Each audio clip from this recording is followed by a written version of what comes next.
Hey everyone, it's Anthony from the Beta Network here, and in today's video, we'll be taking a look back at Persona 5. Wait, what? Don't you mean Catherine? Oh yeah, you're right. How come I see Joker on the screen though? Don't worry, we'll get to that. Back on topic, in the first segment of this video, we'll be deep diving into Catherine Classic, followed up by detailing all the new additions in the latest version, Catherine Full Body. So how does this game work exactly? Well, it's essentially a bar simulator mixed with a middle life crisis and a climb the block gameplay loop. Over the top anime elements included. Let's break it down. Lead character, Vincent Brooks, is a 32-year-old schnitzel that frequents a bar called the Stray Sheep every night with his closest friends. Mainly to discuss how boring their lives are getting due to their age. Work sucks, yada yada yada, even though they're in their early 30s. Vincent has been dating his girlfriend, Catherine with a K, for quite some time now, and their parents have been pressuring them to tie the knot recently. The thing is, Vincent's quite content with where he is at the moment and doesn't want any major changes in his life. Although the newfound insistence from Catherine begins to plague his mind and subsequently makes him feel very confused and contemplative. Enter a scantily clad blonde lady in white, also called Catherine, but with a C this time, and you can probably guess what's going to happen next. The story's difficult to analyze without spoilers, but the title focuses on the integral themes of responsibility, maturation, and destiny in a very peculiar way, to say the least. Even though the final plot twist does come way out of left field, the mystery of figuring out just what Catherine with the C's deal is and why certain events are happening will have you intrigued from the get-go. I very much admire how down-to-earth the cast is, even though there's an extremely outlandish tonality to it all. Vincent's friends do give him the usual friendly shtick that can be expected from a group of males in a bar, but there's a genuine caring and trust among them, which really does elevate the chemistry and realness factor. The actors portraying their characters all play off each other seamlessly too, and it makes sense coming from some of the biggest voiceover stars in the business. Troy Baker of The Last of Us and Persona 4 fame takes center stage as Vincent, and Laura Bailey stars as Catherine with a C.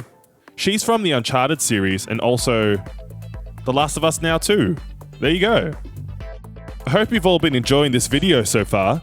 We are so close to achieving our sub goal of 200 subscribers on this channel, so be sure to smash that subscribe button and press all on the bell notifications so you'll be notified as soon as we upload.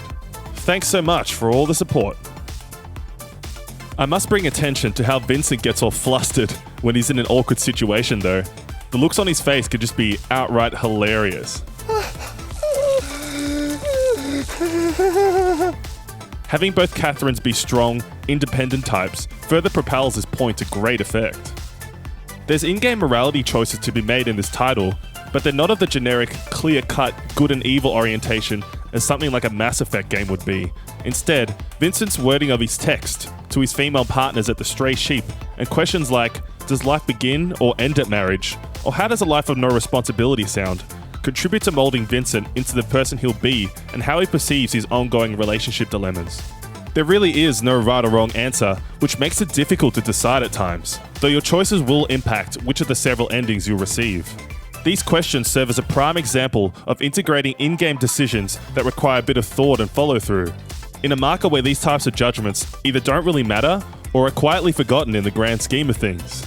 They're very well executed here. Throughout the story, called the Golden Playhouse, Vincent and a handful of his colleagues are affected by a mysterious condition known as the Curse. Each and every night in their dreams, the victims must overcome a host of highly dangerous, climbing block puzzle trials, and all the men suddenly turn into humanoid, sheep-like creatures for some reason. The catch is, if they die in their dreams, they'll receive the same fate in real life. This is where the actual gameplay kicks in. Vincent has to navigate up the towers ahead of him in a sequence of levels. You'll basically need to push and pull blocks to form a staircase-like passage for our protagonist to climb, as he can only move up one block at a time. All the while being on a time limit, with the stage rapidly falling apart beneath you, or having a boss monster relentlessly chasing you on your quest skyward. In concept, it does sound rather simple, but the differing types of blocks and stages help to add extra layers of fun and strategy. Some blocks will detonate a few seconds after walking on them, damaging any nearby blocks, meaning they'll break if stepped on too much. Others are made of ice. Vincent will involuntarily slide atop them if stepped onto, and he won't stop until he falls or slams into an object. Remembering the effect of each block is super important for survival, as a few of them can be fatal. I did find myself getting frustrated with the traps at certain points, however. Since your attention is solely locked on climbing the tower, my eyes would just focus on what's above me and what my next move would be, rather than the actual stage hazards themselves. Combine this with those ginormous abominations of bosses chasing after you, who also have abilities that can slow Vincent down or outright kill him, and you've got yourself a great recipe for stress and broken controllers. Despite that, it's still a hyper-addicting gameplay loop where you'll immediately want to jump back in and retry when you fail. Each new progression you make over your last attempt gives you the biggest anime dopamine hit ever. You'll feel like you've gone Super Saiyan 3 when you get those time combos going too. You can steadily learn new techniques in the rest areas between stages as well, helping to keep the Catherine formula fresh. The level design becoming more complex and intricate, in unison with your knowledge of the game, the more you advance the story. The music of Catherine comes from Atlas and Persona frontrunner Shoji Meguro, and he smashes it out of the park here again too. He incorporates his very distinct, mellow sound of bright pianos, vibrant guitars and organs, along with more horror-fueled tunes for moments of tension and panic. Even incorporating some hip-hop and lounge-inspired styles with saxophone solos in the mix. This helps to separate the Catherine sound from Persona, but you could definitely swap out some of these tracks between the two series and you'd be none the wiser. I really enjoyed the track An de Freude, or Ode to Joy in English, for its up-tempo rock vibe and usage of the main melody from Beethoven's iconic fourth movement in its final section. I got it on repeat. In fact, I'm probably playing it right now. Let's jump over to what's new in Catherine Full Body. First up is the addition of a new possible love interest in Rin, a very meek, quiet girl with a mysterious vibe about her, contrasting heavily, personality-wise, with the two Catherines. There's a heap of new story content and movie scenes with Rin, and there's now 20 extra animated cutscenes to flesh out the two Catherines, as well as 5 additional endings to savor. The scenes featuring Catherine with a K are very much welcomed, as I did feel the original was a little lacking in terms of showing what their relationship was really like, prior to all the problems that started early on in the plot. In case you're wondering, they do slot in well and complement the pre-established story beats seamlessly. A big emphasis has been placed on easier difficulties. As Atlas has noticed, some people are solely playing for the story and may not necessarily enjoy the block climbing puzzles.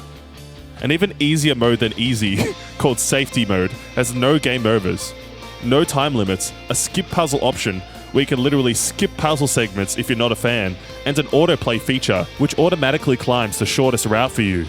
There's more than twice the amount of stages on offer than the original, including 2 new ones for Babel and Colosseum. And these 2 game modes are now available straight away, no unlocks required. They both support online play too, with ranking systems for matchmaking bouts. Some extra quality of life changes include having no retry limits from a game over, big relief, and a reworked undo system.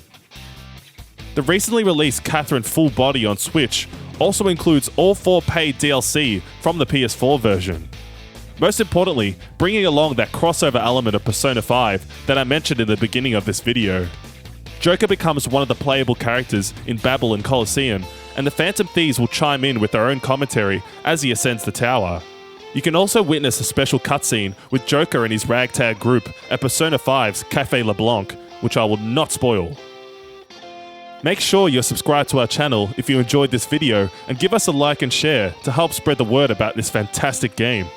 Keep it locked on the Beta Network for more content like this every single week.